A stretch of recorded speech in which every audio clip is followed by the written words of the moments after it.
Presented by Prize Picks. Get 50 instantly when you play $5 with the promo code.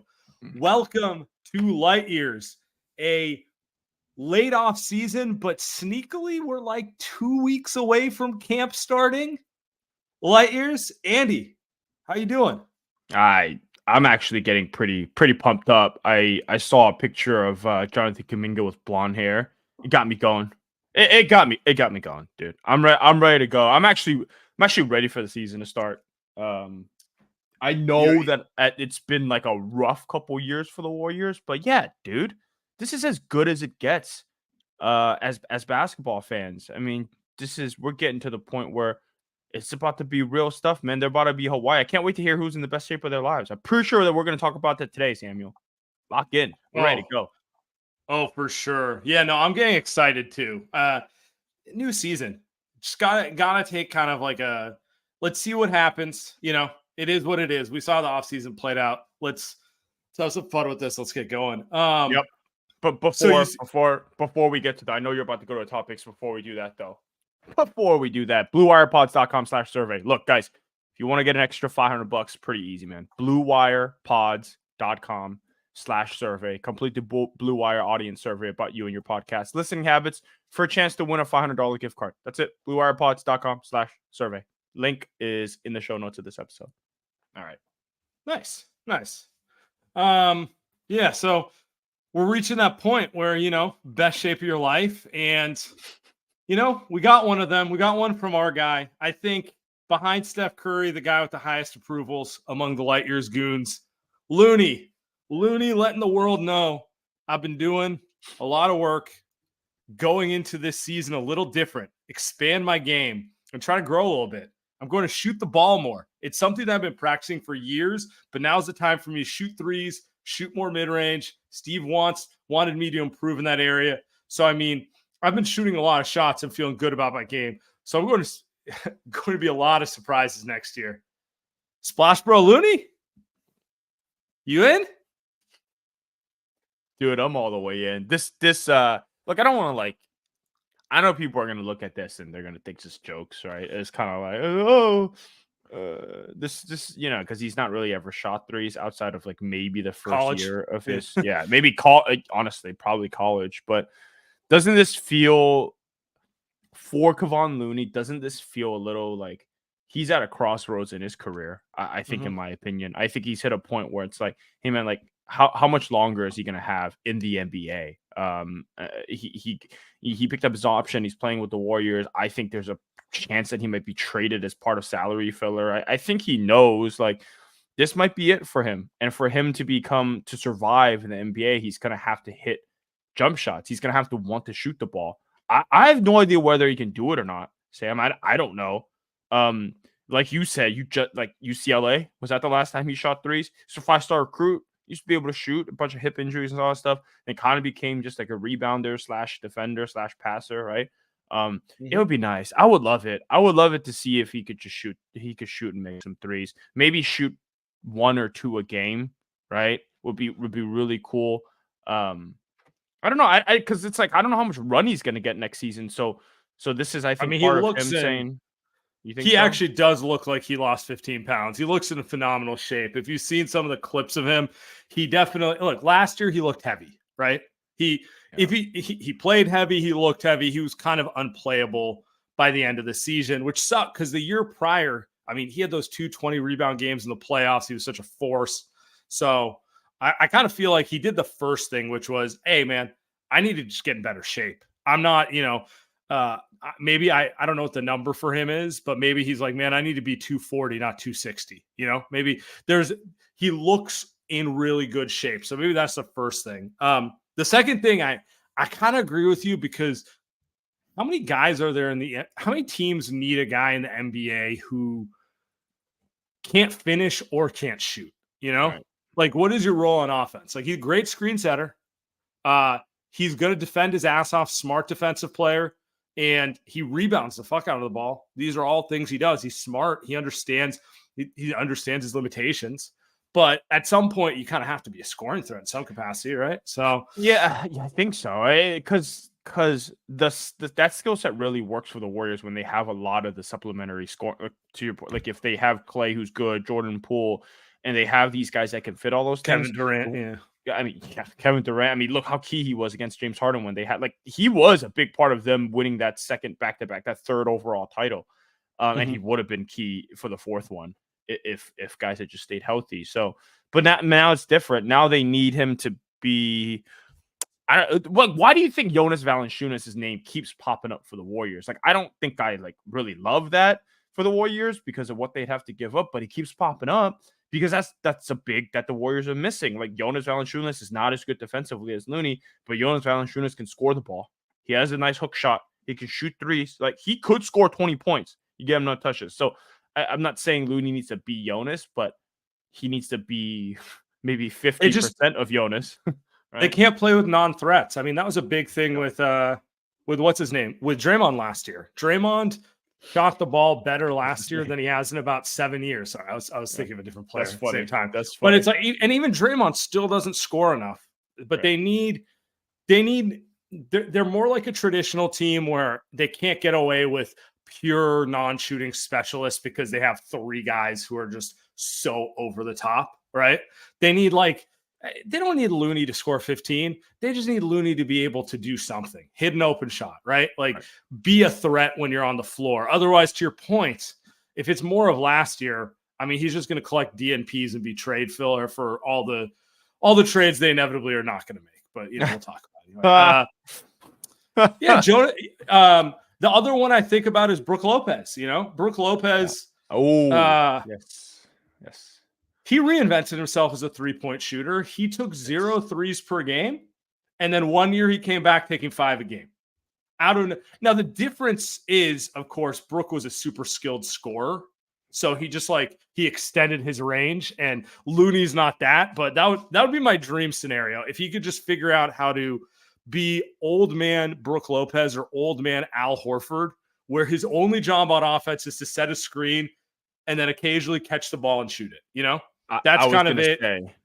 Those guys were damn good score. Like you said it. I mean, Brook Lopez, you even Brooklyn Brook Lopez, before you start shooting threes, was an elite post score. He got a little baby hook, right? Yeah. So same with Al.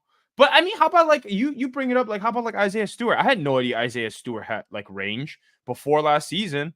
All of a sudden, the guy's popping threes. I don't know how. He's not a real shooter, right? But we're not asking. Yeah, but he's extending his range. That's someone that Looney can, I think, strive to be. He's good enough to shoot a couple threes a game if he's out there for 15 minutes. I think that because then right now Looney's not even looking to shoot a 6-footer, right? And that's the problem. I mean, that's the thing with this roster. They let Klay go. Probably going to look at it as the right decision long term. But they didn't get a second off. They don't have one. And everyone's going to have to do more. We've heard about Pods wanting to shoot more. And I think that's probably going to be achievable because he's shown he has enough touch, right? They're depending on Kuminga to take a step offensively. They obviously expect Wiggins to kind of get his head together and get back to the player he used to be. But then these supplementary pieces, it's I don't think they expect all of this to hit. It's just if some of these guys come back and are willing to do a little more, it'll go a long way for them, right? Yeah. That's really what it comes down to. And personally speaking, nothing would make me happier than if Looney found a way to reinvent himself because he's the likable guy, the ultimate team guy. Just, I would love Looney to, we all kind of thought his career's cooked and he found a way to not so fast, guys. I got a little more in me. I got a little something. It would just make me happy. Would I bet on it? Different conversation. But we're in hopium mode right now. He's in his 20s still.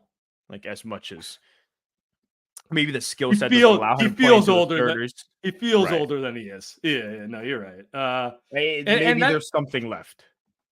Yeah, in college, look, in high school, he was a Kevin Durant type of player, which is true for most guys who make it to the pros. They're studs, and then eventually they get to a level where their career changes. But in college, I remember everyone was high on the upside because he was skilled. He could shoot the ball. He shot 41% on threes in college, albeit super small sample.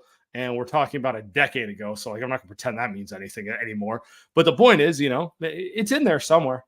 I don't know. The last thing to here is I wonder if him not shooting is like a Draymond thing or if it's a physical thing. It does feel like, to me, it felt like a little with Draymond was just mental, right? Like he just, like he can shoot it. He had a couple years of shooting it very well, and then he just mentally stopped shooting. I mean, partly because he just didn't want to, partly because they didn't need him to, right? I wonder if it's that, and Kevon Looney could just shoot all this time, and he just didn't, and now maybe he can unleash it. Unleash meaning, right? He can shoot it once or twice a game. I wonder if it's that. Again, like same with you. I'm hoping that it's not that, it's that he's always had it. He just never needed to do it until now. Like the thing with David Lee was always like David Lee could shoot a mid-range jumper. He could never shoot a three because his shot couldn't extend that far. Like it was a flat set shot. Yeah, it was flat and it was a set shot. By the way, I saw him at he's married to a tennis player who used to be really, really, really, really good. I didn't know that. I didn't know that until like a couple weeks ago. I'm not a women's tennis fan, right? So anyway, I saw him on TV like 2 weeks ago at the U.S. Open. I was like, oh, David Lee. I got a feeling that Kevon Looney's issue is not that. Like it's not, again, like Kevon Looney's also not a dead-eye mid-range shooter, but David Lee's shot was, I'm only going to shoot for 10 and in. That's it, right? After that, I'm done. So, and let's be honest, Kerr mostly discouraged guys like Looney from shooting the ball during the good years. And the logic made sense. You got Steph there, you got Klay there, you got KD there. Why, like, find them, concentrate on doing other stuff to help the team. That's not the situation anymore, right? That's just not the situation. Someone's going to have to step up offensively. Like, honestly, I think it's got to be like multiple players all stepping up a little bit. And this is one of those ways where like maybe Looney didn't feel empowered to shoot the ball. Because he's like, well, shit, man, I'm not going to look off KD. I'm pass to him, and now it's like, I don't know, if Steph's not open, anyone have at it if you're open, Yeah, like, well, it's not like it's it is going to be a committee nature, and it could go really bad, or it could bring stuff out of particularly younger guys more likely than Looney. It could bring out like an extra level, and then we're like, oh, I didn't know you could do that. Oh, well, I didn't know you could do that because when Klay was on the floor, he just took every shot, that sort of thing. So I don't know. It's, I'm telling you right now, we're either going to really enjoy it or it's going to be like November 5th. They're going to be like 77 more of these suckers. Oh my God. I mean, I don't think it'll be that bad, but you make that point about Loon. I mean, just like the Q rating with Warriors fans, like, look, man, last thing I want to do is him kind of looking miserable at the end of the bench. Like it is different from the Klay situation. Like Klay's situation is more, hey, the time ran out. Like that was it. This is it for Klay and the Warriors. I don't think I don't think most fans were too sad. Right? I think it's just like, hey, we love Klay. Klay's gonna go to Dallas. We get it. He gets it. I don't think I don't think people are too mad. With Loon, it's like, yeah, it hurt my heart a little. Like it would hurt my heart. With Klay, it hurt, but I get it. With Loon, it's, come on, give us another one, Loon. Like, or you get, it feels good. Not give us another one. Like, it feels good to see him flourish, right? Because the difference with Loon and Klay is Klay was just a significantly better player, and he's a statue guy, right? So, but also because he's a significantly better player, we had to watch him kind of really stink it up. Whereas Loon just got DNP'd. So with Loon, it's more of like, he's like the guy, he's a role player. He's a role player you like and you hope good things for. With Klay, it was a little different. Speaking of Klay,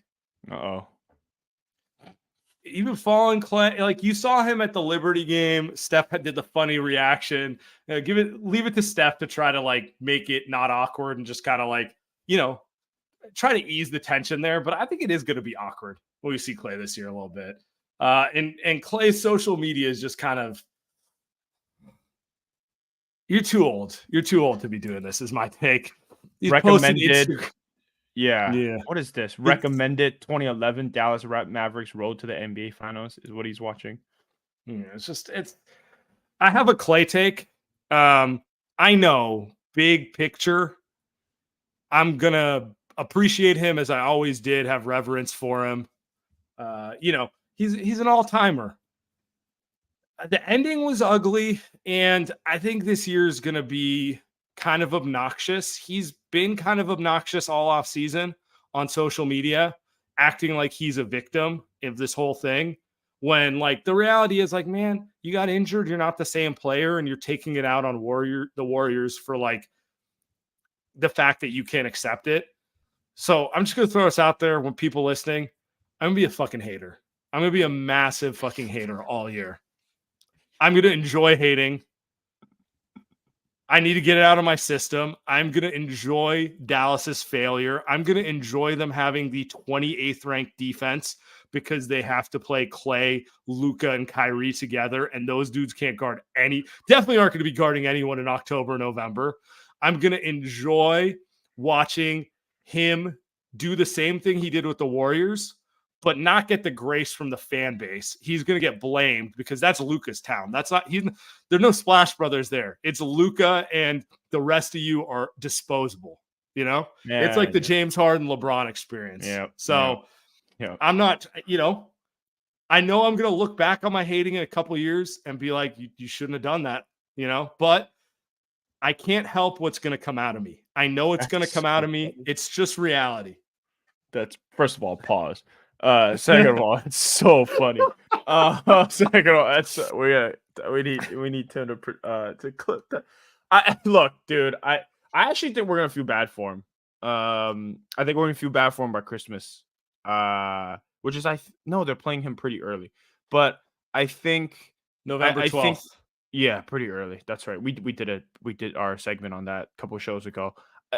I just think it's gonna be ugly halfway through the season. I think Jason Kidd's gonna bench him a couple games, not consistently, and it's just Klay's gonna be pissed, and the Mavs got worse, man. I saw they got worse. They lost the best wing defender, right? Derek Jones.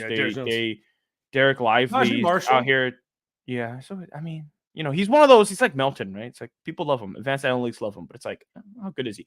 Derek Lively's kind of talking shit about Rudy Gobert. It's like, Derek Lively, you're not like, I don't know if Derek Lively's as good as Rudy Gobert in his career. Would you say that's an A+ like draft pick? Like, relax, of course, Derek Lively. You know what I mean? Like, relax, Derek Lively. The person I'm the biggest hater of is Rudy Gobert, but you get him, yeah. You get him at like the 10th pick.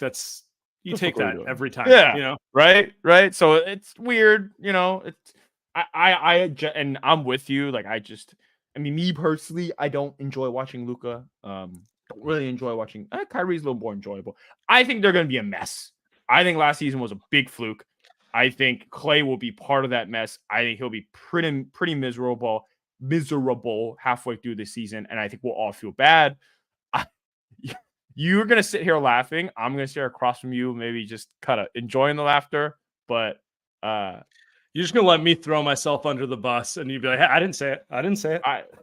Hey, look, I got other stuff that people will throw me under the bus for, I'm sure. But the Klay stuff, man, it's just, if he went to the Lakers, I think that would be much better. It to me would have been like a way better fit for him. Like, they get to put some defense around him. But Dallas, you're right. Like, are they just kind of try to go 140 to 140 every single game? Klay's just gonna shoot like 10 threes. Like, he's not going to get to run around screens. Kyrie's not going to pass him the ball. Luka's going to look him off.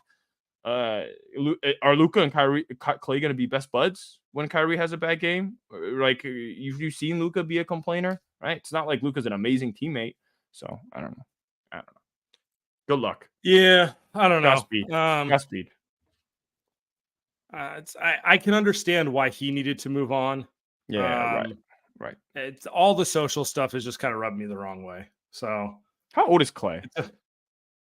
34. He's gonna be 35 this season. That's the other part of it. You're a little too old for this too, buddy. You're just a little. I'm 33. You know what I mean? I could tell you, you're still too old to be doing the leave it to the Gen Zers. Let Derek Lively do that. Yeah, let Derek. Let John Morant do this. Hey, we haven't heard from John in months. Good for him. So, good for John Morant. I think that's like from him. I think that's like 50% of the reason people are all like Grizz are going to be back this year because there's no noise coming out about them. And honestly, Good for him. probably not a bad guess. All right, should we pay a bill? Let's go. Light Years Podcast. We are brought to you by Prize Picks. Prize Picks, America's #1 daily fantasy sports app with over 5 million active members. Prize Picks is the easiest, most exciting way to play daily fantasy sports. Incoming offer. Get $50 instantly when you play $5. Use promo code LIGHTYEARS. So right now, you can win up to 100 times your money on Prize Picks with as little as 4 correct picks. You could turn $10 into $1,000. Sign up today and get $5 instantly when you play $5. You don't even need to win to receive the $50 bonus. It's guaranteed.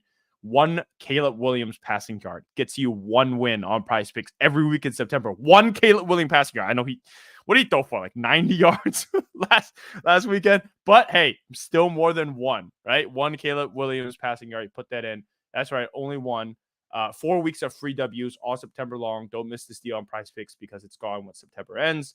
If you think Tyreek Hill will get more than 90.5 yards in week 1, pretty easy. You think Aaron Jones runs more than 66.5 yards against the Niners? That'll be tough.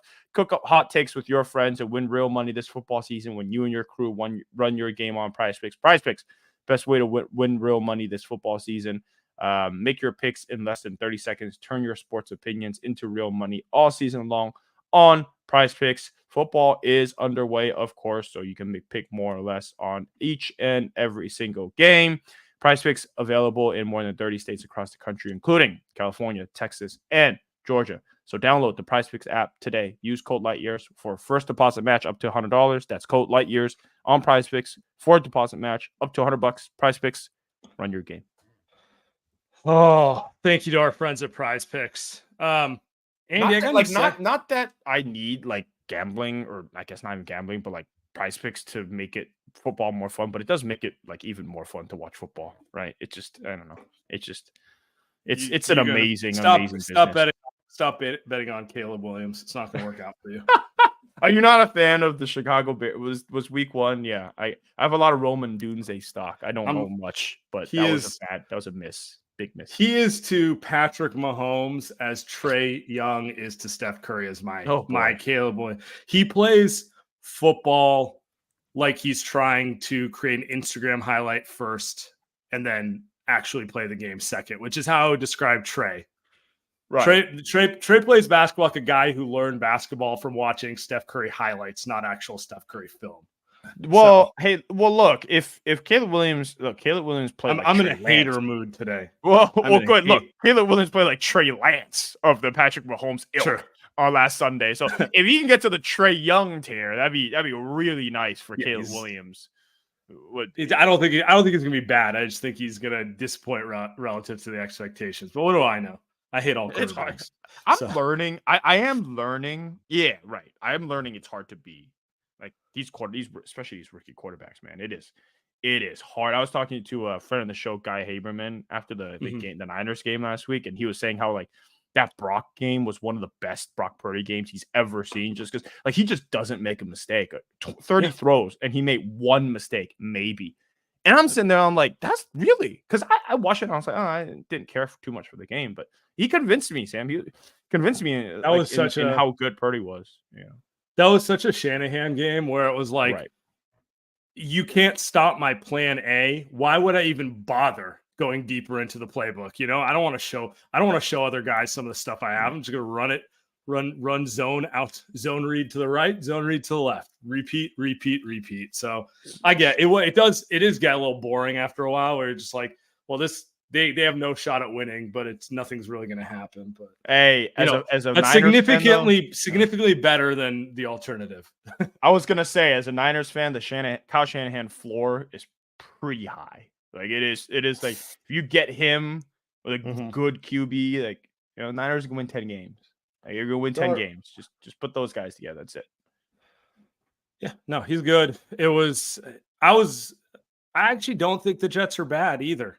I just think the Niners, like I was expecting, I don't call it a letdown, but like when you lose in the Super Bowl the way that they lost, it's hard for me to imagine guys don't come back a little less focused. And it seems like they completely put it behind him, which is very shocking. But who knows? I don't know. We'll see. They look good. New segment. I want to try this. We're gonna have some fun here. We're gonna do some rapid fire questions here. So I have some rapid fire questions for Andy. He has not seen them. Maybe saw one of them, but I don't think he's seen them. And then he has some for me that I 100% seen. I don't know. He's probably written it down on a napkin or something. Okay. I'll go first. Okay. Okay. So we got all this talk about a Looney shooting threes. Okay. Looney has 10 career threes. Okay. Does he double that this year? Double? No. I think he gets to like more 12. More likely Loon or TJD shooting threes. Loon. Which number is higher? Looney's 3-pointers made or Draymond Tech's? Oh my God, Draymond Tech's. Right. He's not learning. I'm moving in a different direction. More likely to be the second scorer on this team, Kuminga or Wiggins? Oh. Points per game. Just who's going to average more points per game between those two? Oh my goodness. Rapid fire. Let's go. 3. Kuminga. Okay, let's go. Nice. Kuminga. Okay. All right, that's my guy. More likely, Pods averages 15 points per game or Wiggins misses 15 plus games for personal reasons. 15 points a lot. Wiggins misses 15 games. I don't want that to happen, but I think more likely Wiggins misses games. More likely, Niners win a Super Bowl or 2022 Wiggins returns. Niners win a Super Bowl. Unfortunately, Niners win a Super Bowl. I saw Wiggins smiling. You'll be happy if that. What am I saying? Yes. What am I saying? You'd be happy if either happens. To be honest, I'll be thrilled if 2002 Wiggins, 2002. I don't want 2002 Wiggins. I think he'd be 7 years old. 2022 Wiggins returns. Well, I'll be happy. All right. More likely, Klay flashes 4 fingers at the Warriors, or Mahomes wins his 4th ring. Oh my God. Mahomes, no. Klay flashes 4 fingers at the Warriors. I think it happens. I think the second time they meet, it happens. I do. Jokingly. More likely, Giants get Juan Soto, or the Warriors actually trade for an all-star caliber player. You can't even trade. You can't even put a straight fit. Warriors make a trade for a star player. Way more likely. 100% more likely. Giants aren't getting Juan Soto. Giants had a better chance at Shohei Ohtani than Juan Soto, which is sad. Which is sad. Sam, I've given up on the Giants, man. I get it. They're not getting a free agent. I know I texted you all last offseason, talk about a chance at Yamamoto. I get it. I'm not getting that happening. I've learned my lesson. Warriors will get Kyle Kuzma. We're ending the last one. All right. Oh, we're counting Kuzma's all-star caliber. Nice. We're stretching the definition. I think Matt Chapman's a better baseball player than Kuzma's a basketball player. So, yeah, right. Shout out. What happens? Last one. What happens first? Steve Kerr apologizes for a poor rotation choice, such as benching Moses Moody, or Draymond Green apologizes for an outburst that cost the team something. This is fucking good. Steve Kerr, because that is for sure happening within the first 4 games. Like one, Draymond's gonna give us a little like I'm a changed man. Maybe a 10 game, right? Steve Kerr's he's doing the. I mean, just this team's got like 11 good players. Like he's gonna bench Kuminga for Kyle Anderson. You know what I mean? And they're not gonna be able to score. And yeah, no, I could see it. Okay, your turn. All right, I got 5 for you. I got a 5-pack. I might add one, make it a 6-pack. Does Kuminga's contract get done? Yeah, this will be 2 actually. Does Kuminga's contract get done by October 21st, which is the cutoff date? I say yes. Oh wow. Okay, then this perfect. Second question. Is the extension gonna be over under $155 million? Just as an example. 224 is the max. That's what Franz got. 136 is Jaden McDaniels, which is I'm sure what they're offering him. Does it get done over under 155? That's a tough line because I could absolutely see him getting like 160. You know, Because 160, that's 32 a year, which is basically what they gave Jordan Poole. Oh. And I just don't think there's a big difference between 150 and 160 to them. The big difference is 240 and 130, right? Oh. I'm gonna say under. Oh, wow. Okay, I think it's over. Over under Klay Thompson 1 season with the Dallas Mavericks. Well, no halves.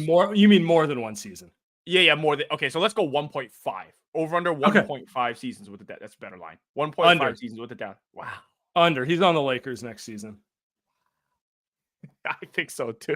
Do the Warriors make a trade above the Kyle Kuzma line between now and the trade deadline? No. I hope, but I don't. You have not given me faith. And they'll do it at the Kyle Kuzma line. All right, 2 more. Over under 2.5 times Joe Lacob will do a podcast during the season. Last season he did 2 on the TK show, and then he did 1 after the season with Marcus. So over under 2.5 times Joe Lacob does a podcast during the season. This is really a bet on how good will the Warriors be, because if they are good, that number's hitting 5, 6. Yep. Content's getting churned out. I think it'll be kind of middle of the road, so I'm going under 2. Yeah, 2. Yeah, what he did last season, 2. We'll see what TK is. Shout out to TK. It won't be on the Athletic. All right, last one. Gotta give a Fitz one, man. You gotta do a Fitz one. So Bobby Fitz, our guy, he will bring up that DeAnthony Melton and Buddy Hield are just as good as Klay 2 or more times a game the first 10 games of the season. Will he bring it up? I thought you were saying on the season. I was like, the first 10. Like per game, because new season, right? He's trying to sell us Buddy Hield, DeAnthony Melton, advanced analytics. Every game, over under 2 times, he tells us that those 2 guys impact just as good as Klay Thompson.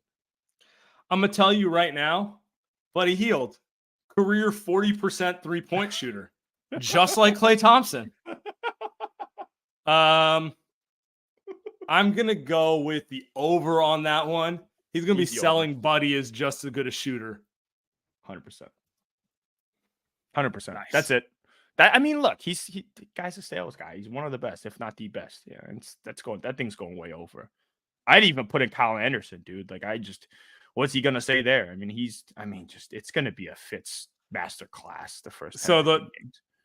Kyle Anderson has a little post game to him. Like, he's not a huge scorer out of the post, but he'll do a little turnaround there, and there will be a Sean Livingston comp. Immediately. Good. I don't think they're like actually that similar as players, but that one specific shot, he will say it. That's good. Come.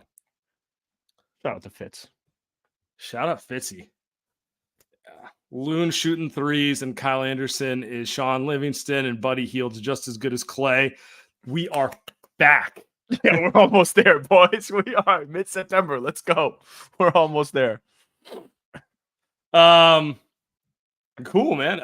There's a couple other things I want to get to here. Steph said this. I want to play it, so we'll just do that. That'll be easier.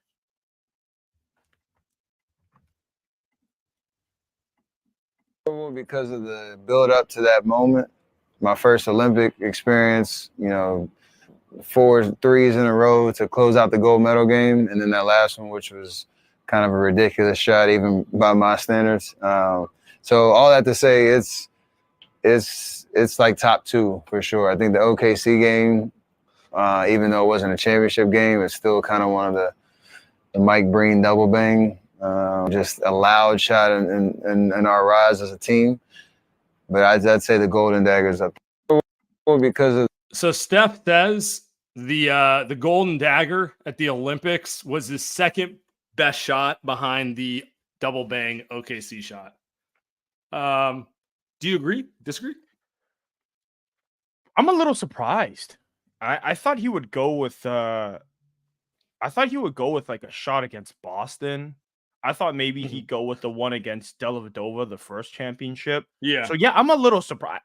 it felt like he was this is all, we're getting into it here, but like for me, to me personally, like I would have loved to see one of the ones in the NBA finals. But yeah, if you're talking about straight, what the kids say now, if you're talking about straight aura, I mean, yeah, it's got to be one of those two, right? It's got to be the OKC one or the Golden. Like, it's got to be those two, which is funny because he says it pretty much bookends his career.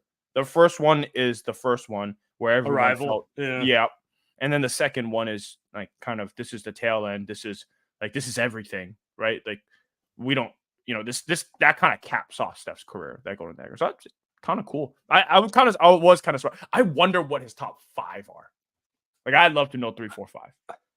The one I think about as one of my personal favorites is the game against the Houston Rockets in Houston, Game 6, where he had 0 points in the first half and 33 in the second half. There was a shot he hit against PJ Washington that sealed the game. Sorry, PJ Tucker. Wrong. He'll do PJ Washington this year. I was going to say, that's no difference. Wow. Cooked them too. Wow. Messed that one up. Yeah, PJ Tucker, where that was the moment I knew that they won the game. Like, it looked like it were trending towards a win. That was the one that'll stick in my mind. But, like, I think these two are his biggest, like, IG highlights for sure. Like I don't think you could really question that. His 2 biggest highlights are the double bang play and the Golden Dagger. Those shots actually even have names. Think of it. Like, they have names. There's double bang and golden Dagger, like he names his Dagger. God, what a branding machine. Yeah. How did they come with I wonder if it's sorry, I almost said Noah Eagle. He came with, I wonder if he came with Golden Dagger on the spot, because man, it's a great call. I wonder if he was holding that one all game long. But how about the one that he points to his ring finger in Boston, like that one? God, he's got so many shots. He's just got so many. It's unbelievable. Curry on the drive, gets past, layup, banks, drive, gets past. I know the one you're talking about. He loses control of the ball, goes behind the back, and then just bangs one on the right side. Exactly what you're talking about. Yep. Yeah. I think it's this one right here. Yeah. Curry with Tucker right with him. Curry launches a 3. Puts it in again. That one is my personal favorite, where he just fucking, he just put them away at the end of that game. That might be my favorite Warriors moment of the Big 3 era, just because KD got hurt a little before. They looked like they were breaking all the negative things going on. I don't know. For that one, there's like a lot of moments. I don't really want to say any, but like that playoff run was very fucking emotional. 8 years from now, we're gonna sit here and put together the top 10 shots in Steph's career and just watch it. There's so many. There's just so many. You could probably say that's like one of the signature. I mean, just kind of right side, just his legs swaying, kind of the same thing. It just kind of feels like he just throws it up there and it just. God, dude. I mean, trying to go back to the beginning of the freaking show. It's just spread out, let him go one-on-one. Yeah, exactly. Waiting for the season to start, man. Let's go. Are those Steph's in China? Looney going to be spacing in the corner, 5 out. Steph going one-on-one. They can't help off the Loon God because he's automatic from the corner. He was on the court there against Houston. Probably not how it's going to play out, but we can hope. On September 12th, we hope. By the way, Kevon Looney, like, because I love him because he reminds me of how I play myself. The older I got, the more I just, like, as I was younger, I used to have like an inside game, kind of banging bodies. And then as I got older, I'm like, dude, first of all, like the competition I'm playing, I'm just smaller now. It hurts. I'm always hurt. And then it's just like, dude, I can't really dribble. So why don't I just step back and just start shooting threes, right? And I just kind of became I would say probably like a 32% 3-point shooter. But it's like I just start shooting a lot of them. And now I'm kind of thinking like, man, Kevon Looney, maybe he could learn from me, Just don't worry about the banging, Don't worry about the layups, man. Just shoot 31% from 3. Defensive rebound, and then just, jog back and stop at the top of the key. Yep. Let the guards do their thing. Hands out. Be ready. Be ready when it comes. Yeah. That's it. I mean, He's undersized. I'm undersized. Honestly, like that's the number one thing Boston did. They're like, we want the Jays to just take over. We just need everyone else to just be able to take open threes. I don't need you anywhere in the key. Al Horford just hit this, so not bad strategy. Not bad strategy. Cool. He's got us. All right. Appreciate